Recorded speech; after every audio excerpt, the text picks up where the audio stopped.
Ako po, nagpapakilala sa inyo. Pangalan ko po, Lorencia Matias. 87 years old.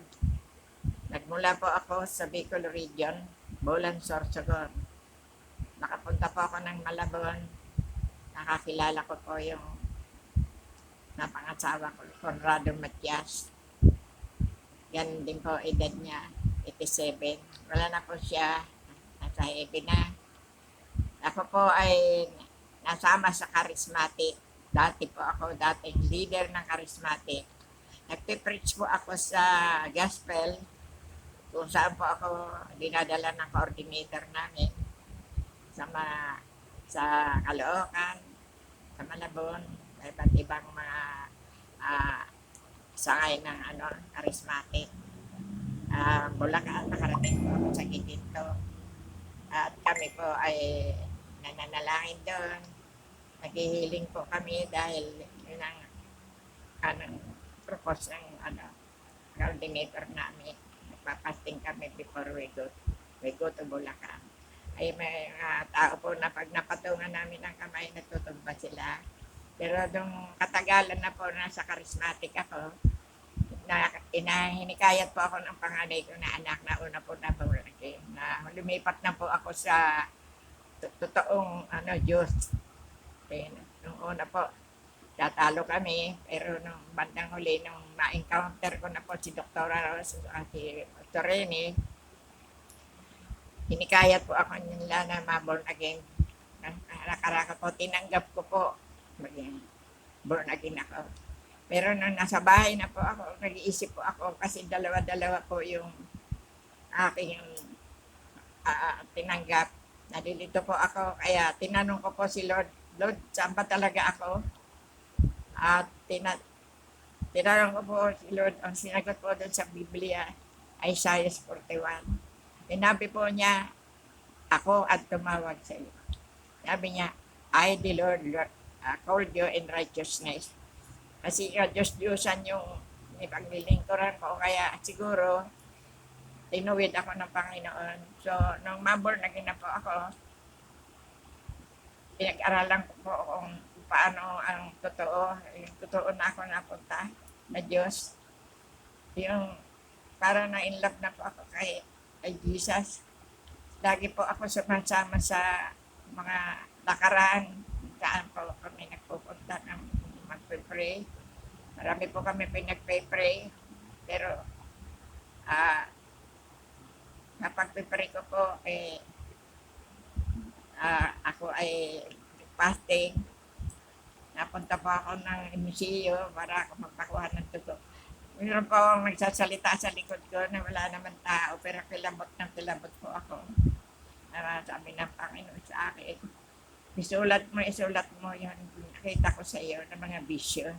Sinulat ko po yun, pero wala akong makitang papel talaga. Pero kinuha ko po yung 8 envelope, doon ko po sinulat yung mga message niya. Tapos iyak po ako ng iyak kasi hindi ko malaman ko bakit may nagsasalita sa likod ko, wala naman tao. Na-realize ko na ang Holy Spirit po ang nangungusap sa akin. Sabi niya, ikaw ang pinili ko dahil mababa ang loob mo. Totoo po yung sinasabi ko sa inyo. At ang Panginoon ay talagang pinalulugdan niya yung mababa ang loob. Sabi ko anong born again ako sa Panginoon. Marami po nabago, marami na changes ko na dati kasi ang ugali ko talaga pangit. Po ako, madaling magalit. Pag may nagbibiro sa akin, nagalit po ako. Pero dahil sa napunta na po ako sa totoong Diyos, unti-unti binago ni Lord ang buhay ko.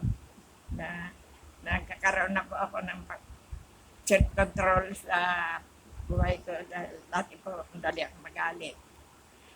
Kahit sa mister ko, nag-aaway kami, tatalo kami. Hindi ko pinalalagpas. Pero nung makilala ko si Lord, unti-unti niya po binago ang puso ko. Unti-unti. Tapos yung mga anak ko rin, gano'n din. Nagkaroon po kami ng kapayapaan. Nakita ko talaga yung pagbabago nung ako mapunta sa born again. Maraming himala ang ginagawa ng Diyos amin. Kaya, pag lingkod ko sa born again. Napatunayan ko po totoo na buhay ang Diyos. Kaya dapat natin mahalin ang Panginoon dahil ang Panginoon ay talagang napakabuti niya. Maraming changes na ginawa ang Diyos sa amin. Hospital po yung 2 anak ko sa PGH. Ay support yun sa Malabon. Gumaling po sila na wala kaming ginastos kahit isang kusin. Napatunayan ko nga po na sa tapat na pag ikaw pala naglingkod sa Diyos ng tapat, nang pinamuhay mo ang salita ng Diyos, maraming himala ang pinakikita ang Diyos. Dapat siya ay Diyos ng pag-ibig. Kaya po tayo dapat na mahalin natin ang Panginoon. Hindi lang yung sa salita, kailangan may kasamang gawa. Mahalin natin ang ating kapwa. Tulad ng sinasabi niya. Mahalin natin ang Diyos ng buong puso, buong lakas, buong kaluluwa, buong pag-iisip. Isabuhay po natin ang salita ng Diyos. Dahil doon po nalulugod ang Diyos sa atin. Masaya po ang Panginoon kapag tinutupad natin ang mga pinag-uutos niya. At mahalin natin ang ating kapwa gaya ng ating sarili. Yun po ay ginagampanan ko po yun. At saka po yung nagbabawal niya yung araw ng linggo ayaw niya nagtatrabaho tayo. Ginawa ko po yun, matagal na panahon na yun. Paglinggo po talagang hindi po ako gumagawa. Hindi po talaga. Nare-realize ko na ang Diyos maraming binabago sa buhay ko. Dati po ugali ko, binago niya. Dati po wala akong awa sa kapwa ko. Born again po ako. Naaawa po ako sa mga pulubi. Nahabol ko pa pag ano na nakita. Lalo pa ako namamalingki. Kaya Lord, sabi ko, bakit ganito? Nabago na ako. Isisir na. Isisir na ngayon. Kailangan mahalin natin ang Panginoon. Isabuhay natin ang salita ng Diyos. Maging tapat po tayo sa Kanya. Pakita natin na tayo magbabago na. Ayaw ng Diyos na tayo ay nakatanggap na.